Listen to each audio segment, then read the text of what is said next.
രമേശ് ഒരു ചെറു ഗ്രാമത്തിൽ ജീവിക്കുന്ന ഒരു സാധാരണ യുവാവായിരുന്നു. അവന്റെ കുടുംബം സാമ്പത്തിക പ്രതിസന്ധിയിൽ ആയിരുന്നു, എങ്ങനെയെങ്കിലും ജീവിതം മെച്ചപ്പെടുത്താനായിരുന്നു അവന്റെ ആഗ്രഹം.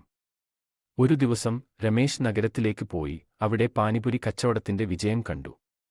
അയാളുടെ മനസ്സിൽ ഒരു ബോധം ഉണർന്നു. ഞാനും ഇത് ചെയ്താൽ, രമേശ് സ്വയം ചോദിച്ചു. തന്റെ ആഗ്രഹം പൂർത്തിയാക്കാൻ അവൻ കുറച്ചു പണം വായ്പയായി വാങ്ങി ഒരു ചെറിയ പാനിപുരി സ്റ്റാൾ ആരംഭിച്ചു.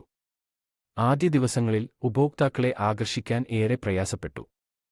പക്ഷേ രമേശ് ഹാരം വിട്ടില്ല. പാനിപുരിയുടെ രുചിയും ഗുണമേന്മയും മെച്ചപ്പെടുത്താൻ അവൻ അധികം ശ്രദ്ധിച്ചു. ചെറുപ്പത്തിൽ അമ്മ പഠിപ്പിച്ച പാചകവിദ്യകൾ ഉപയോഗിച്ച് അവൻ പാനിപുരിയുടെ ചാറും പുരിയും പ്രത്യേകതയാക്കി. ഗ്രാമവാസികൾ രമേശിന്റെ സ്റ്റാളിലേക്ക് വരാൻ തുടങ്ങി. അവന്റെ പാനിപുരിയുടെ രുചി മുഴുവൻ ഗ്രാമത്തിലും പ്രചാരമുണ്ടായി. കൂടാതെ രമേശ് ഉപഭോക്താക്കളോട് സ്നേഹത്തോടെയും ഇഷ്ടത്തോടെയും പെരുമാറി. കൂടാതെ വേറിട്ടതും രുചികരവുമായ പുതിയ വിഭവങ്ങൾ പരിചയപ്പെടുത്തി. 1000 കുറവിൽ തുടങ്ങി രമേശിന്റെ പാനിപുരി ബിസിനസ് ചുരുങ്ങിയ കാലം കൊണ്ട് വളർന്നുകഴിഞ്ഞു. പെട്ടെന്ന് തന്നെ അയാൾ വൻവിജയമായ ഒരു പാനിപുരി പണ്ടൽ നടത്താൻ തുടങ്ങി, നിരവധി ജീവനക്കാർക്കും ജോലിയും നൽകിയിരുന്നു.